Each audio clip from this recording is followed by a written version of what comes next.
오늘 제목은 위기에 처한 사람은 선한 사마리아인처럼 해야 살아납니다.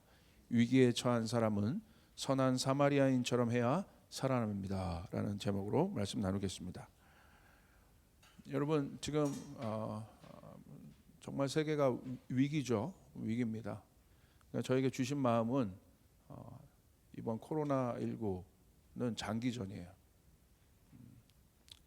단기간에 끝날 문제 아닙니다. 장기전이고 금요일 날도 제가 그 경제 문제에 대해서 얘기했는데 이번 코로나 특징이 사실 경제와 함께 오고 있다는, 경제 위기와 함께 오고 있다는 특징이 있고 장기전이라는 거예요. 그렇기 때문에 우리가 장기전에 좀 대비를 해야 됩니다. 그러니까 장기전에 대비한다는 건 뭔가, 여러분 생존 모드로 지금 다 들어갔어요. 서바이벌 모드로. 그러니까 이 서바이벌 모드로 들어가면 여러분 생존 이외의 모든 것은 걸리적거리는 거예요. 그러니까 자연스럽게 지금 정리가 되는 겁니다. 그러니까 전 세계가 서바이벌 모드예요 지금. 그러니까 생존 모드로 들어갔다. 근데 이 생존 모드가 장기전이 되었다. 그러니까 저는 이 안에 하나님이 일하시는 섭리를 보는데 본질 말고 모든 것들이 정리될 겁니다. 할렐루야. 본질만 남게 될 겁니다. 그래서 이 본질에 대한 성찰이 그 어떤 때보다도 깊어지지 않을까. 오늘도 교회와 성도의 본질, 정체성, 그 본질이 정체성인데 그게 뭘까? 다시 한번 깊이 한번 생각을 해봤습니다. 누가복음, 오늘 여러분과 함께 깊이 좀 나눌 말씀이 누가복음 10장에 나와 있는 율법 교사와 예수님과의 대화입니다. 율법 교사와 예수님과의 대화. 그리고 그 대화를 통해서 예수님이 선한 사마리아인의 비유를 말씀하십니다. 누가복음 10장에 보면 율법 교사가 예수를 시험하여 질문합니다. 잘 알고 있어요. 근데 그 질문이 뭐냐? 무엇을 하여야 영생을 얻겠습니까? 굉장히 영적인 질문이에요. 영생에 대한 질문이에요.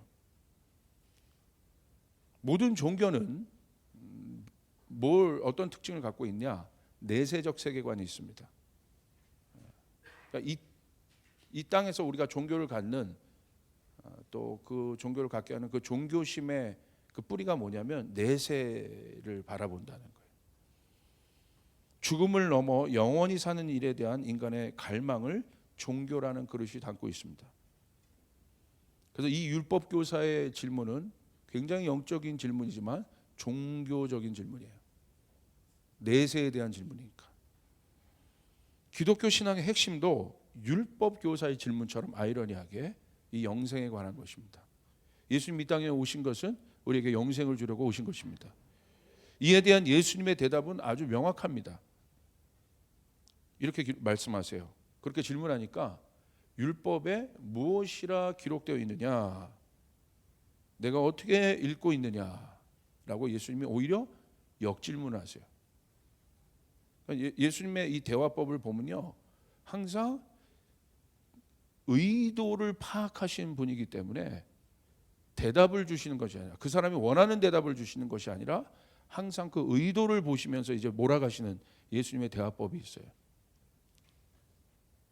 그러니까 율법에 뭐라고 기록되어 있느냐, 네가 그것을 어떻게 읽고 있느냐.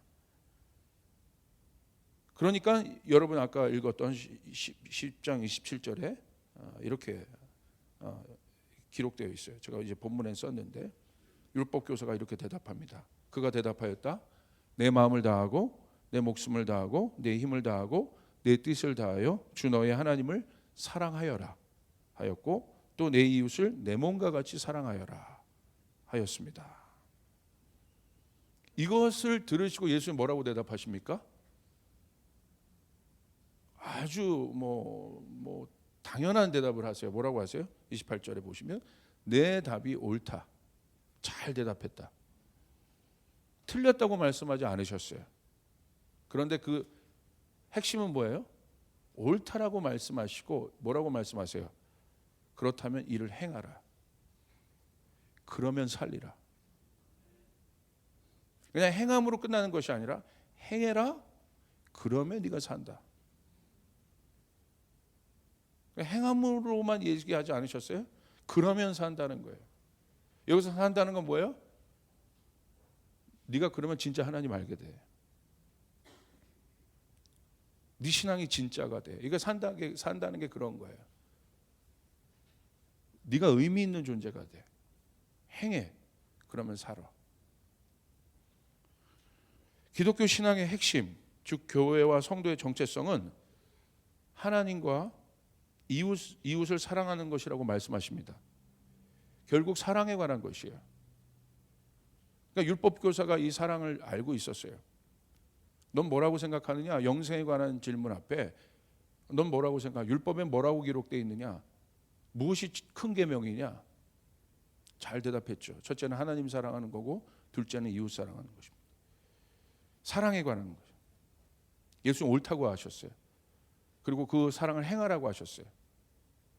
그렇다면 이게 기독교 신앙의 핵심인데, 사랑이 하나님은 결국 기독교 신앙의 핵심은 하나님이고 하나님의 본질이 사랑인데,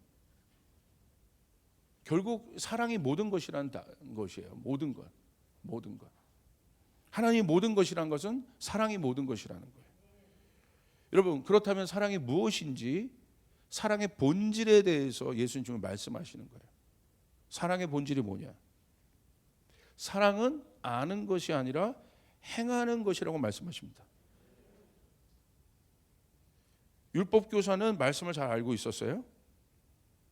영생에 대한 영적인 질문 앞에 율법 교사는 말씀에 기록된 대로 가장 중요한 첫째 계명과 둘째 계명, 하나님 사랑, 이웃 사랑이라고 잘 알고 있었습니다. 이에 대하여 예수님은 사랑은 아는 것이 아니라 행하는 것이라 말씀하십니다. 예수님이 명확하게 말씀하셨음에도 불구하고 율법 교사는 또 질문해요. 이거 행해라. 사랑에 대해서 얘기했죠. 대답했죠. 율법 교사가 행해라. 그러면 살리라. 그런데 또 질문해요. 그렇다면 내 이웃이 누굽니까? 이것은 성경에 보니까 29절에 자기를 옳게 보이려고 뭔가 이제 흔들리기 시작한 것 같아요. 자기를 옳게 보이려고 예수님에게 아주 구체적으로 질문해요. 그러면 그 사랑을 받아야 될, 그러니까 이런 거예요. 이렇게 정리해 보시면 돼요. 첫째 계명, 둘째 계명이죠. 결국 사랑의 이거 본질에 관한 것인데, 결국 왜 첫째 계명, 둘째 계명이 중요하냐?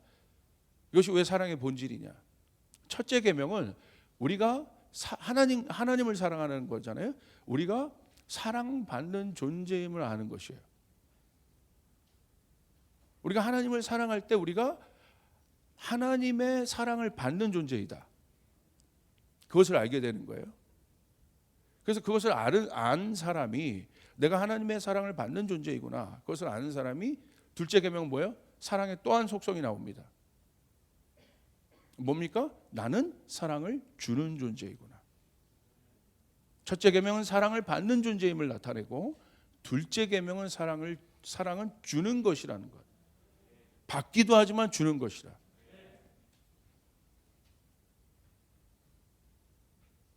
그러니까 이 율법 교사가 묻는 거예요. 아주 구체적으로 물어요. 그러면 그 사랑을 누구에게 줘야 됩니까? 그 이웃이 누구입니까? 여기서 이제 들통나는 거죠. 그러니까 그 이웃을 모르잖아요. 그러니까 이 사람이 첫째 계명, 둘째 계명이 다 무너져 있는 거예요. 결국은 첫째 계명, 그 보이지 않는 계명이 보이는 계명으로 나타나는 것. 보이지 않는 하나님에 대한 사랑이 보이는 사랑으로 나타내어지는 것. 결국 보이는 것으로 나타내지 않는 모든 것, 행함이 없는 것, 다시 말하면 그 모든 것은 가짜라는 거예요. 다시 이렇게 정리할 필요 있어요. 자, 보세요. 율법 교사가 질문을 해요. 두 질문입니다. 하나는 영생에 관한 질문이에요. 두 번째, 이웃에 관한 질문이에요. 둘은 완전히 상관관계가 먼 질문이에요. 하나는 영적인 질문이고, 두 번째 질문은 굉장히 구체적인 질문이에요. 여기에 이 율법 교사가 자기가 알고 한지는 모르겠지만 예수님의 예수님과의 대화 속에서 그 대화 속에서 예수님이 그 율법 교사의 입을 통해서 굉장히 중요한 것들을 질문케 하시는 거죠. 예수님 오히려 본질적인 질문인 거예요. 뭡니까? 영적인 것과 실제적인 것의 관계를 얘기하는 거예요. 하늘과 땅의 관계를 얘기하는 거예요. 이런 거죠. 보이지 않는 세계가 결국 보이는 세계가 되는 것. 이게 바로 신앙입니다. 이게 하나님이에요. 보이지 않는 하나님이 보이는 하나님이 되신 것. 말씀이 육신이 되었죠. 보이지 않는 하나님이 예수 그리스도의 몸을 입고 이 땅에 오신 보이는 하나님이 되신 것. 추상적인 세계가 우리가 하나님에 대해서 이렇게 안다는 게 뭡니까? 굉장히 추상적이에요. 그 안다는 것 자체가. 진짜 알미란 뭐냐? 추상적인 하나님이 구체적인 하나님이 되는 거예요. 아멘. 이 예배는 어떻게 보면 굉장히 추상적일 수 있어요. 이 예배가 구체적으로 우리의 삶의 일상의 예배가 되는 것. 이것이 예배입니다. 이것이 예배의 완성이에요. 하늘이 땅이 되는 것. 말씀이 육신이 되는 것. 첫째 계명이 둘째 계명이 되는 것. 첫째 계명과 둘째 계명은 다 누구를 상징합니까? 예수 그리스도를 상징하는 거예요. 결국 첫째 계명과 둘째 계명의 요구에 응하신 모델이 누구냐? 예수 그리스도. 영생에 관한 질문인데 결국 무엇에 대한 질문으로 바뀝니까? 이웃에 대한 질문으로 바뀝니다. 영적인 질문인데 실제적인 질문으로 바뀝니다. 기가 막힌 대화입니다. 결국 우리가 하나님을 사랑한다는 증표가 내 이웃을 사랑하는 것이라고 결론 지어지는 것입니다. 그 이웃이 누구인지를 물어보는 율법교사의 질문 앞에 예수님은 이웃이 누구인지를 분명히 하세요. 그러니까 오늘 율법교사가 종교인으로 끝난 그의 신앙이 종교적 신앙이라는 것이 무엇입니까? 행함이 없는 신앙이 돼버린 신앙이 왜 그렇습니까? 아주 구체적으로 이웃이 없기 때문에 그러는 거예요. 이웃은 뭐예요? 사랑을 주는 대상이 없기 때문에 사랑을 받기만 하는 거예요. 받기만 하는 예배, 내 중심의 예배, 반쪽짜리 예배, 거기서 다 끝나 있는 겁니다. 나를 넘어가지를 못하는 거예요. 하늘에만 있는 거예요. 예수는 하늘에 있는 분이 땅에 내려오셨는데, 할렐루야. 그래서 그 사랑이 실제가 되었는데 오늘날 우리의 모든 예배가 하늘에만 있어요. 그래서 받기만 하려고 그래요. 거기서 머물러 있습니다. 그래서 종교가 돼버린 거예요.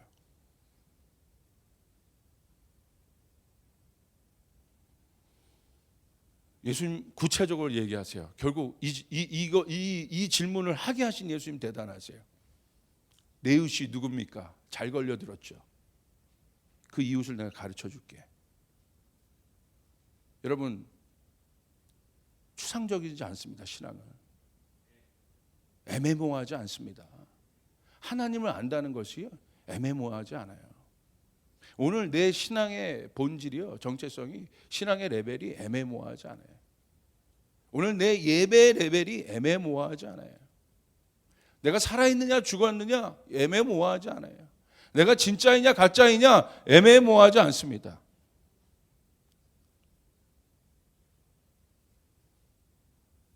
여러분, 이 예배를 통해 깨어나시길 바랍니다. 집중하셔야 돼요. 굉장히 중요한 메시지예요. 왜 우리가 이 시대를 통과하고 있는지 오늘 메시지를 잘 들어보면 많은 것들을 얻을 수 있어요. 왜 이런 상황이 우리 가운데 있고 하나님이 이런 상황 속에서 교회와 성도에게 무엇을 원하는지 본질만 낳는다고 그랬잖아요. 그게 뭔지를 우리가 생각해 봐야 돼요.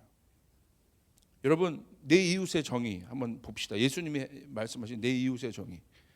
내 이웃은 첫 번째 사랑을 받아야 할 사람입니다. 사랑은 주는 것입니다. 여러분에게 이웃이 없다면 종교인이에요. 우리의 예배가 이웃이 없다면 종교인인 거예요. 율법교사인 거예요. 이웃이 누구인지도 모르고 있다면, 오늘 한국교회가 이웃을 모르고 있다면, 오늘 예배팀이 사역자가 내 사랑을 나눠야 될 이웃을 모르고 있다면 우리는 종교인인 것입니다. 우리는 율법교사와 다른 것이 없어요. 율법교사가 여러분 말씀을 모릅니까? 말씀을 아는 것이 무엇입니까? 내가 신앙이 있다는 것이 무엇입니까? 내가 예배를 드린다는 것이 무엇입니까? 교회가 무엇입니까? 성도가 무엇입니까? 목사가 무엇입니까? 예배팀이 무엇입니까? 결국 답이 어디로 가요? 이웃이 있느냐 없느냐. 오늘 내 신앙이 살아있는 신앙이냐 죽은 신앙이냐, 이런 행위는 껍데기입니다. 이것이 완성되려면 뭐가 있어야 돼요? 내 안에 이웃이 있어야 된다. 그게 첫째 계명, 둘째 계명. 그것이 예수님의 삶이에요. 예수님이 30절부터 비유를 들어 이웃이 누구인지를 명확하게 정의하십니다. 누굽니까 이웃이? 사랑받는 사람이라고 했어요. 사랑이 필요한 사람이라고 했어요. 그러면 사랑이 뭔지를 우리가 깊이 이해하게 되는데, 어떤 인물을 말씀하십니까? 예루살렘에서 여리고로 내려가다가 강도 만난 사람이 있다는 거예요. 강도들이 옷을 벗기고 때려 거의 죽게 될 지경이 된 사람이 있습니다. 누굽니까? 위기에 처한 사람입니다. 절대절명의 사람들이에요. 이 사람은 지금 돕지 않으면 죽어요. 그냥 잠깐 감기 걸린 사람이 아니라 돕지 않으면 죽는 사람, 당장 도와야 될 사람.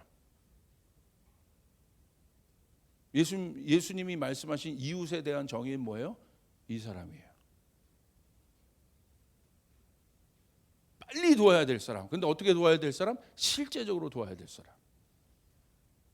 그 사람이 없다면 가짜라는 거예요. 이웃에 대한 율법교사의 질문이 중요하죠.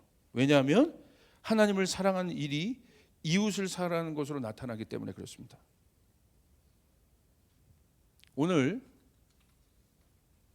교회의 문제는 종교화된 교회, 종교화된 예배, 종교에 대한 신앙, 결국 나에 머물러 있는 신앙의 위기, 내 중심의 신앙의 한계성이 왜 그 한계가 나타나냐? 너무 명확하다는 거야. 이웃이 없다는 거야. 첫째 계명은 아는데 둘째 계명이 없다는 거야. 그러니까 구약에 머물러 있죠. 율법에 머물러 있어요. 행위에 머물러 있어요. 본질에 서지 않는 거예요. 그러니까 신앙이 기쁘지가 않는 거예요. 완성이 없는 거예요.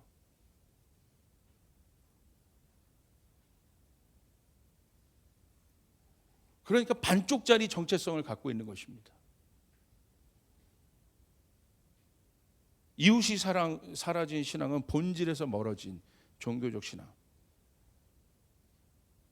본질에서 멀어졌다는 건 형식화됐다는 거. 그러니까 매너리즘 빠지는 거예요. 종교는 무엇입니까? 종교의 정의. 내가 하나님이 된 거예요. 나 중심. 그게 종교입니다. 그러니까 하나님이 없는 게 종교잖아요. 그러니까 하나님이 없으니까 뭐만 있어요? 나만 있어요. 나만. 내 뜻, 내 복, 내 성공. 나는 굉장히 하나님을 사랑한다고 하지만 사실 이웃이 없는 신앙은 종교라고 말하고 있죠. 예수는 명확하게.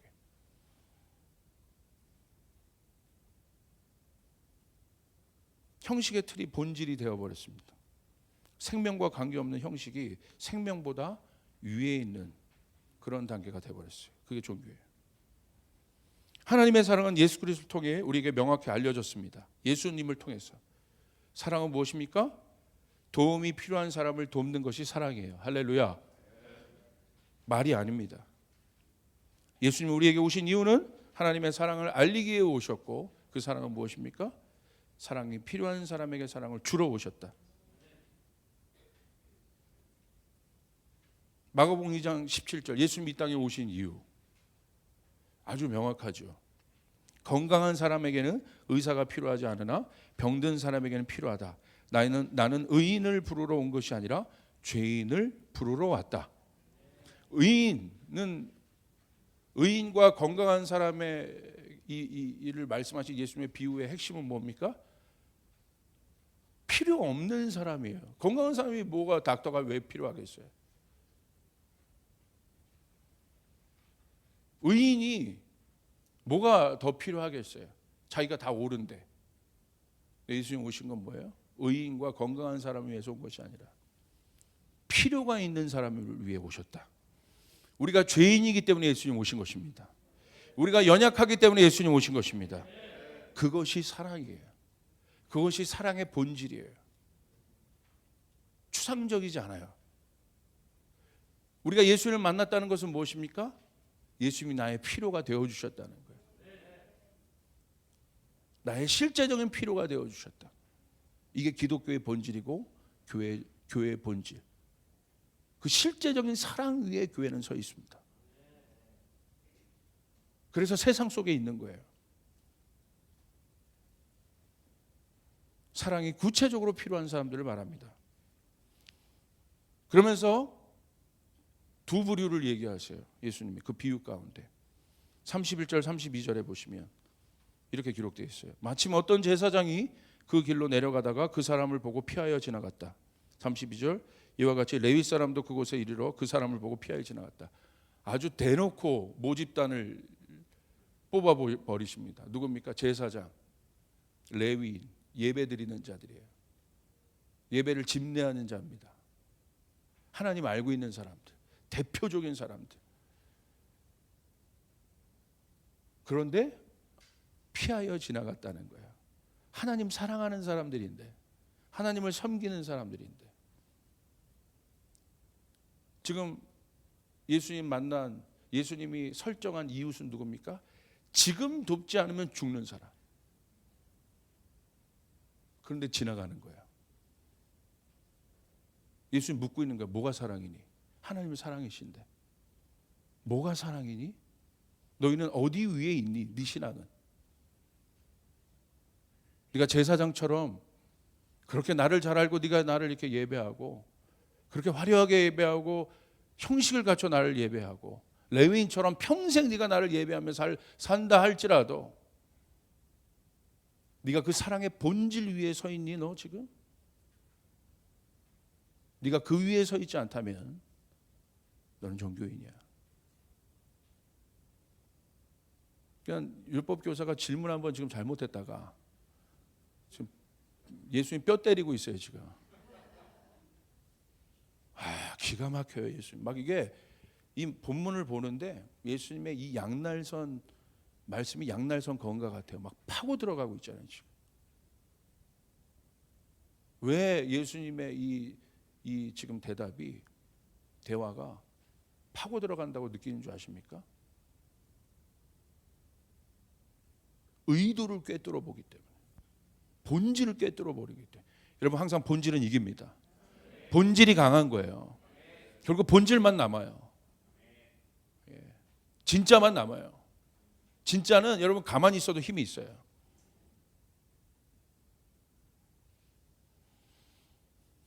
그런 그들의 마음이 어떻습니까?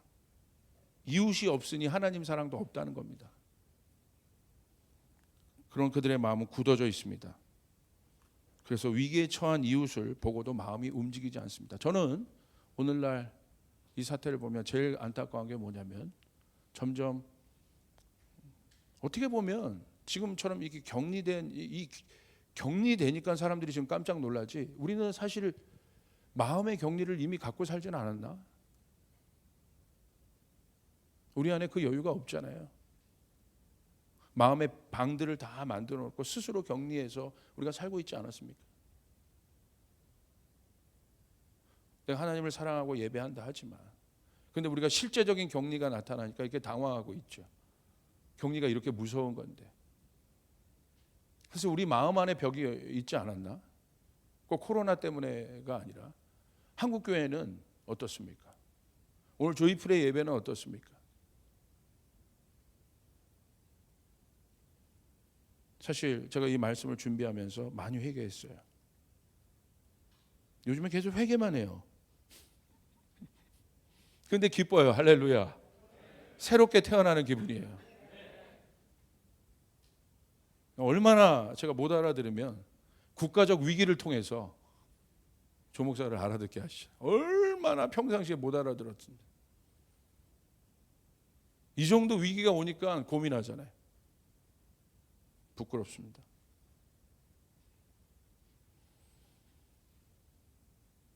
사랑은 뭐냐? 세 번째, 제가 선한 사마리아인의 지갑이라고 얘기했어요. 구체적인 것이에요. 왜? 그냥 선한 사마리아인의 행동이라고 하지 않고 선한 사마리아인의 지갑이라고 얘기했을까? 33절부터 35절에 있습니다. 그러나 어떤 사마리아 사람은 길을 가다가 그 사람이 있는 곳에 이르러 그를 보고 치근한 마음이 들었어. 이 사람 누굽니까? 사마리아 사람입니다. 사마리아 사람은 지금 강도 만난 유대인들과는 적대시된 그런 관계입니다. 그런데 적과 같은 사람이지만, 원수 같은 사람이지만,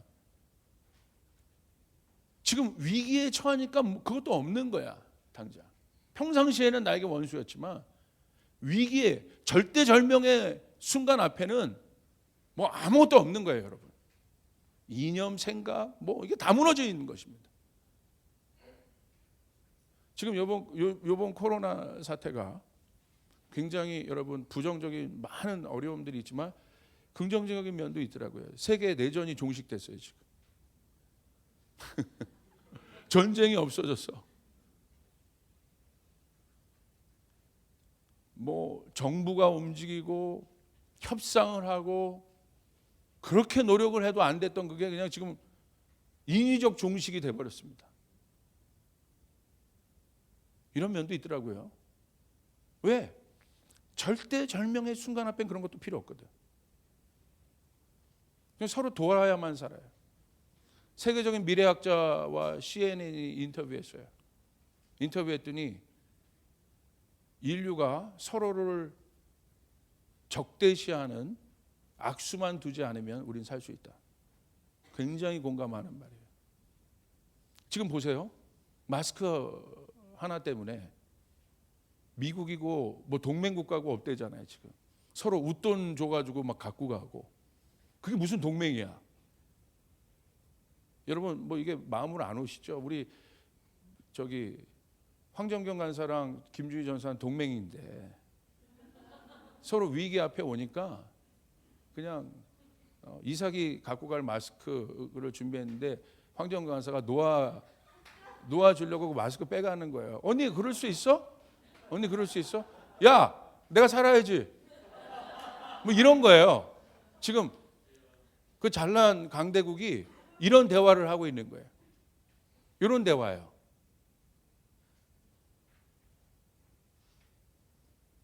결국 다 죽는다는 거예요, 그렇게 하면. 이 미래학자, 제가 싫어하는 미래학자인데, 그래서 이름을 얘기 안 하는 겁니다, 지금. 근데 너무 공감해. 죽는다는 거예요, 그럼. 지금 그 질문이 온 인류에게 던져진 거예요. 오늘 선한 사마리아인에게 이 율법 교사를 향한 누가 내 이웃입니까? 라는 이 질문이 온 인류에게 지금 던져진 것이에요. 이 문제를 해결할. 근데 그 이웃들은 누굽니까? 강도 만난 사람들, 절대절명의 사람들이 지금 증가하고 있습니다. 제가 솔미 얘기 들어보니까 미국에 있는 친구 중에 하나가 부모님이요, 어제는 아버지 돌아가시고 그 다음 날은 어머니 돌아가셨대. 뭐 이런 상황이에요 지금. 절대절명이라 절대절명. 이 본문이 모든 이웃에게 던져지고 있는 거예요 지금. 오늘 이 인류에게. 이것을 해결할 길은 선한 사마리아인이 일어나는 것입니다. 할렐루야. 선한 사마리아인들이 일어나야 돼. 특별히 선한 사마리아인의 지갑이 열려야 돼. 보세요. 34절. 가까이 가서 그 상처에 올리브 기름과 포도주를 붓고 싸맨 다음에 자기 짐승에 태워서 여관에 데리고 가서 돌봐 주었다. 자기 길 가다가 지금 이 사람 돕고 있는 것입니다. 레위인과 제사장들은 다 피하여 지나갔는데 35절. 다음 날 그는 두 데나리온을 꺼내서 지갑을 열어요. 여관 주인에게 주고 말하기를 이 사람을 돌보아 주십시오. 비용이 더 들면 내가 돌아오는 길에 갚겠습니다. 사랑의 핵심은 이웃이 있느냐에 대한 질문이었어요. 오늘 이 선한 사마리아인의 비유를 예수님 들으신 것은 33절. 불쌍한 사람을 보고 도와야 될 사람을 보고 치근히 여기는 마음을 가졌다. 이게 사랑입니다. 그 치근한 마음에서 기적이 나타납니다. 할렐루야. 이게 사랑의 본질이에요. 예수님이 항상 불쌍히 여기셨어요. 거기서 기적이 나타나요.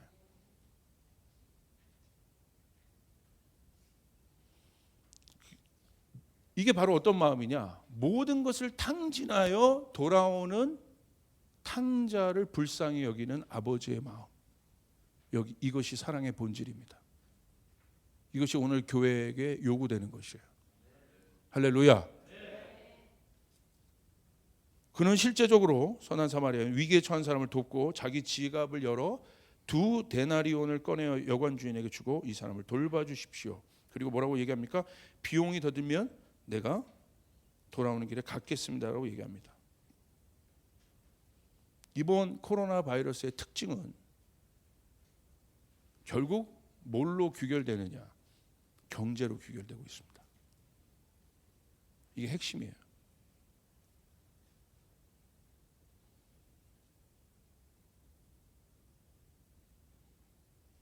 그래서 제가 선한 사마리아인의 지갑, 경제를 얘기한 거예요. 저희 교회에 선한 사마리아인의 지갑에 축복이 있길 바랍니다. 할렐루야. 주님의 이 비유가 그냥 제사장과 레위인들을 때리는 비유가 아니라는 거예요. 오히려 더 깊은 걸 봐야 돼요.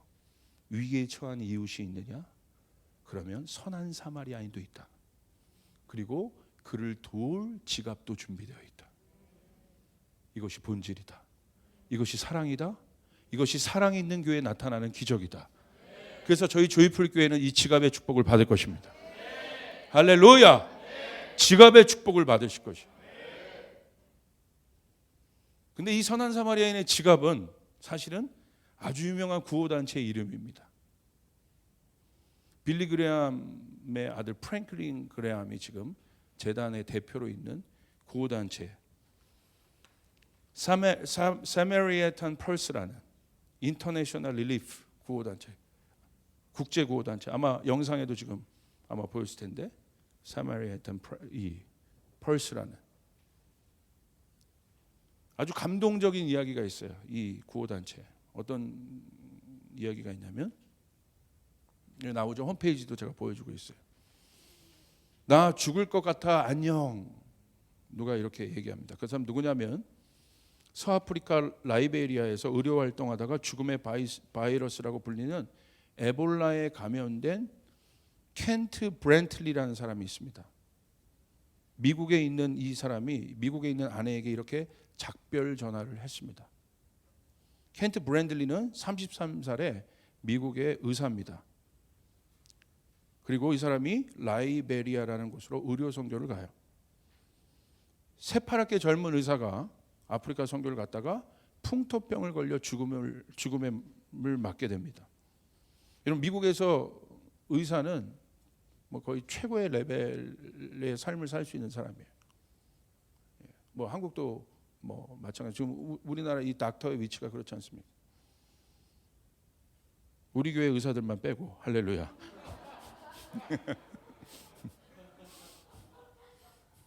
아내를 미국에 남겨두고 떠납니다.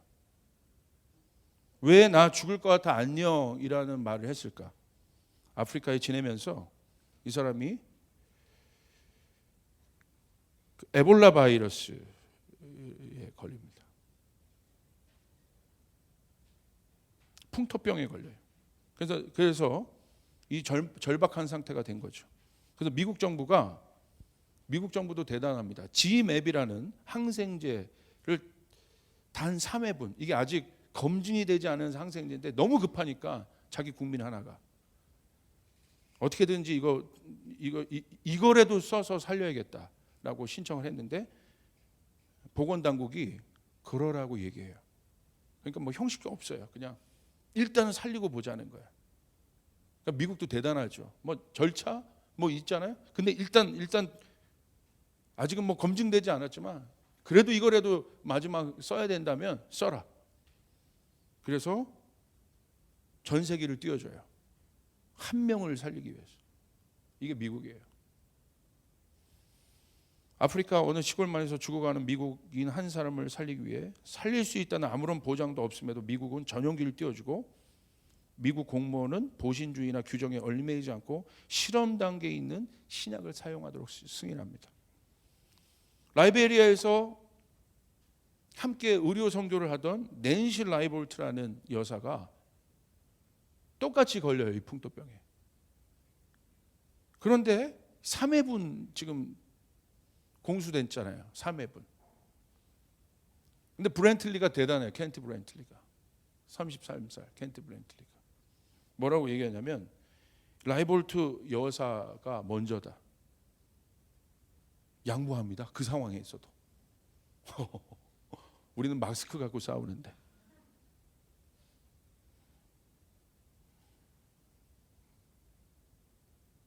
먼저 맞도록 합니다. 그런데 첫 번째 약을 녹이는 동안 브렌틀리의 호흡이 막 거칠어지기 시작해요. 상태가 갑자기 악화됩니다. 그래서 다시 라이볼트 여사가 동의하여 그 라이볼트 여사가 또 동의해 줍니다. 브렌틀리가 먼저 주사를 맞도록 또 양보합니다. 절대절명의 상황에서 이 두 의사가 보여준 아름다운 서로를 향한 사랑, 실제적인 사랑, 얼마나 여러분 멋집니까? 결과적으로 GMAB을 맞고 두 사람 모두가 호전되었습니다. 상태가 호전되자 미국 정부는 바로 두 사람을 미국으로 데려와서 미국 병원에서 치료받도록 했습니다. 온갖 우려를 무릅쓰고 미국 정부는 미국 시민이라는 이유로, 미국 병원 시설이 더 좋다는 이유로 에볼라 환자를 미국으로 데려옵니다. 대단한 거예요. 살리기 위해서. 지금 막 서로 막 뭐 내 새끼 걸리면 어떻게 하지? 뭐 이런데 지금. 그런데 이 켄트 브렌틀리와 낸시 라이볼트가 속한 구호단체 이름이 사마리아탄 펄스예요.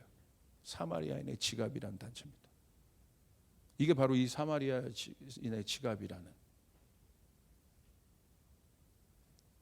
단체의 정신이에요.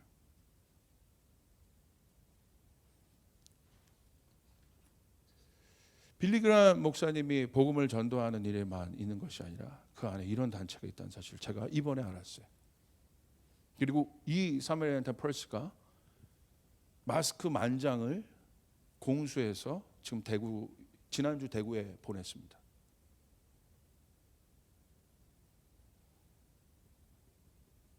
전 100만 장인 줄 알았는데 10,000장이래요. 할렐루야.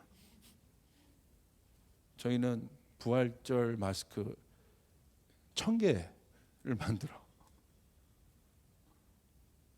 여러분, 이 코로나 바이러스의 특징, 생명의 문제와 함께 경제적 위기가 함께 나타나고 있는 것이 특징입니다. 이 위기에 처한 상황에 강도 만난 위기에 처한 이웃이 늘어나고 있습니다. 이때 교회와 성도는 무엇을 해야겠습니까? 어려운 이웃을 돕는 사마리아인의 지갑의 축복이 저희 조이풀교회에게 있기를 바랍니다. 여러분에게 있기를 바랍니다. 할렐루야. 하나님의 일은 돈의 양의 문제가 아니에요. 사람들이 내 능력, 내 돈, 내 한계를 보고 누구를 돕는다고 생각해. 그건 사랑이 아닙니다. 그건 양이 문제가 아니에요. 마음의 문제인 것입니다. 사랑은 마음인 것이에요. 나도 어려운데 목사님. 아니에요. 마음의 문제예요. 콩 한 쪽도 나눌 수 있는 거예요. 그래야 지금 살아요. 그래야 장기전으로 삽니다. 우리가 모두가 그리스도의 몸인 것이에요. 아멘. 그래서 더 여유 있는 사람들이 더 열심히 해야 되는 거예요. 지금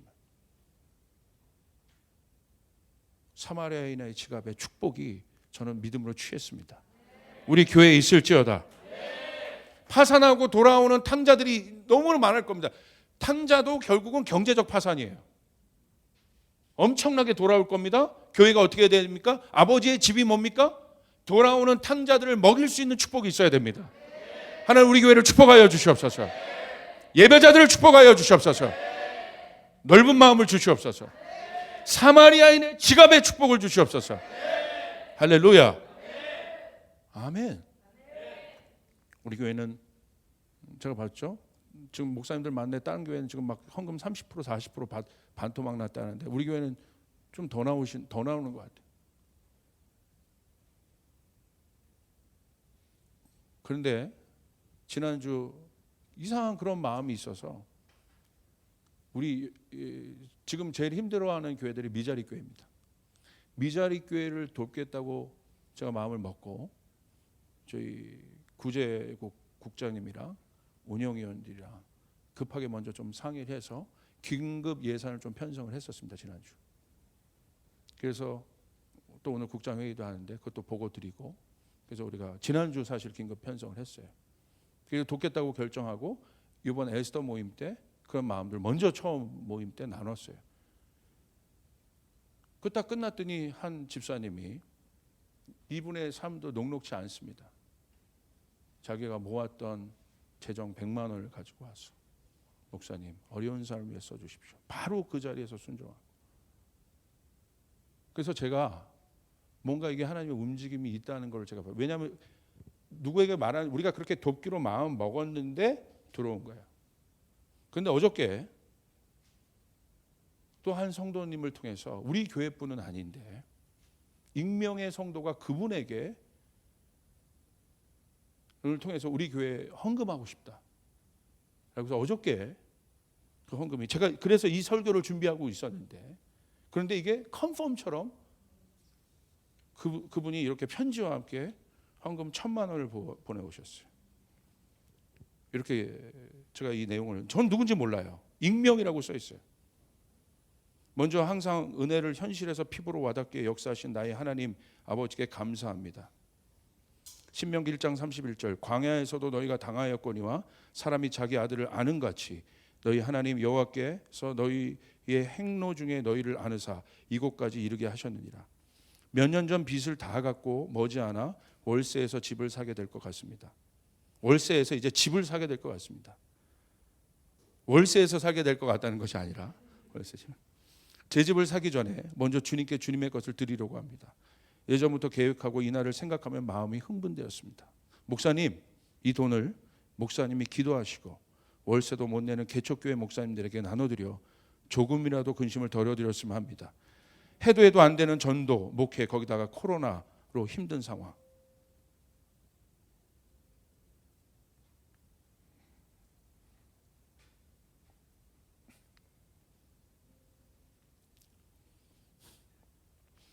그 하나님의 종도 하나님 아버지가 알고 있고 기억하고 있고 보고 계시다는 것을 알려드리고 싶습니다.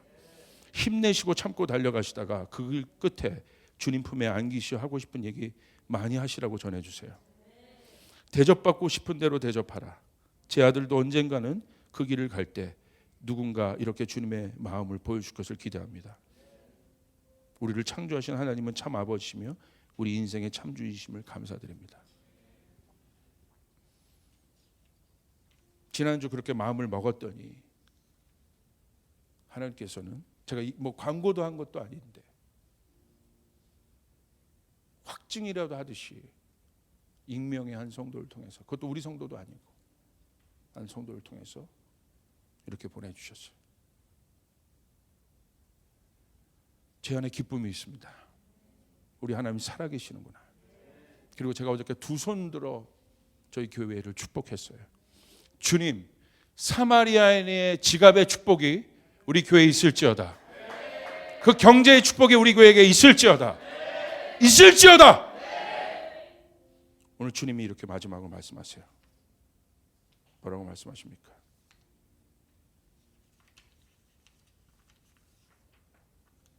36절 37절. 너는 이 세 사람 가운데 누가 강도 만난 사람에게 이웃이 되어 주었다고 생각하느냐? 그가 대답하였다. 자비를 베푼 사람입니다. 예수께서 그에게 말씀하셨다. 가서 너도 이와 같이 하여라. 이것이 사랑입니다. 저희 조이풀교회가 이 일을 하기를 원합니다. 아멘. 그래서 우리 하나님이 살아계시다는 것을, 하나님의 사랑이 무엇인지 우리 조이풀 성도들 힘을 내서 선교하고 구제하고 그렇게 달려오셨습니다. 그런데 또 합시다. 또 힘을 냅시다. 한 번 더 힘을 냅시다. 우리의 지갑을 열어. 그래서 돌아오는 부활주일에 사마리아인의 헌금을 하시길 바랍니다. 오히려 이럴 때 저희는 그 정도 재정을 특별 예산으로 편성해서 준비했는데 하나님은 배의 재정을 부으시는. 제가 무슨 마음을 가졌냐? 마음을 먹는 곳에 하나님이 부어주세요. 할렐루야.